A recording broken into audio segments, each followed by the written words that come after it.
Mouni Sadhu.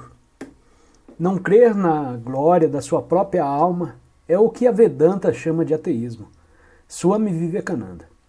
Ao utilizar o termo realização, refiro-me, é claro, não apenas a uma concepção moral ou teórica, a qual pode vir e ir, mas exatamente ao conhecimento como parte de nós mesmos.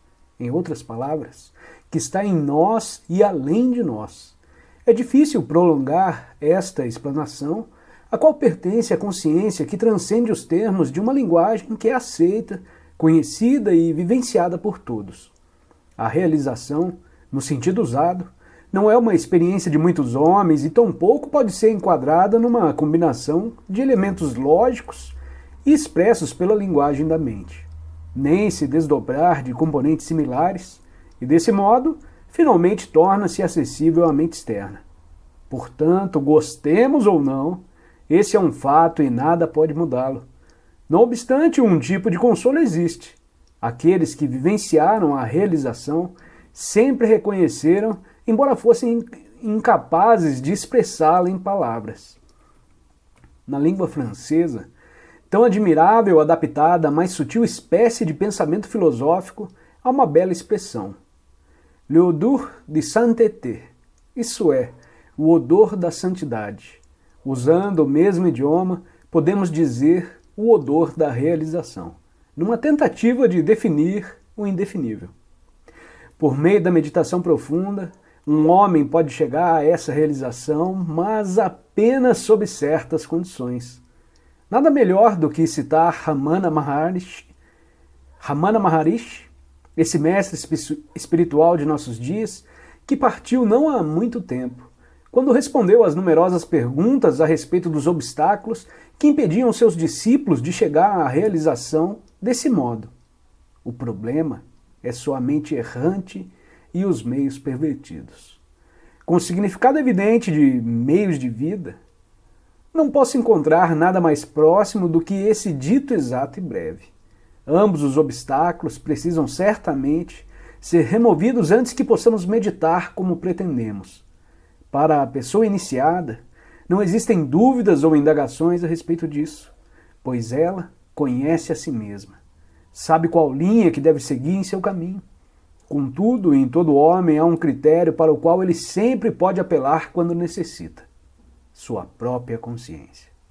Conhecemos definitivamente o que está certo e o que está errado, e basta estarmos dispostos a abordar nosso critério mais íntimo com seriedade plena e incondicional. Infelizmente, a experiência e a observação nos mostram que essa virtude cordial de sinceridade interior não é popular entre os homens e mulheres desse século. Pelo contrário, acontece justamente o oposto.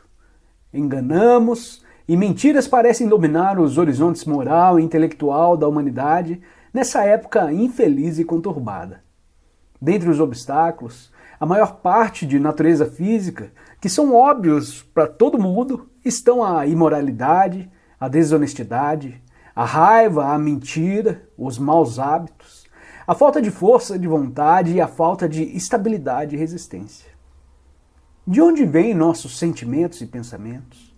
Quais são suas origens, atuação e destino final?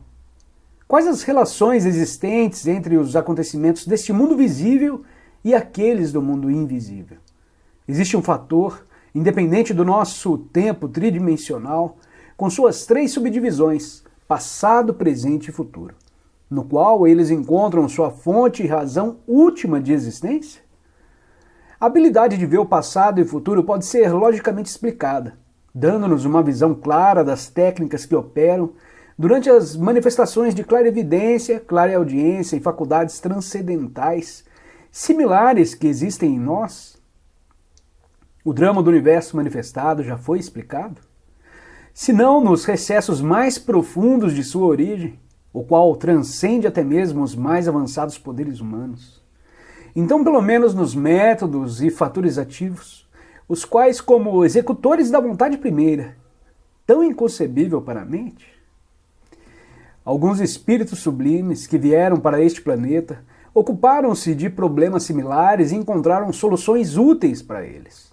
Por meio da infinita corrente de iniciados, essas soluções têm se tornado acessíveis aos homens de boa vontade, que vivem até mesmo nesta época deplorável de profundo mergulho geral num materialismo negligente que tende a negar tudo o que não pode ser visto e tocado. Moniz Sadhu, meditação.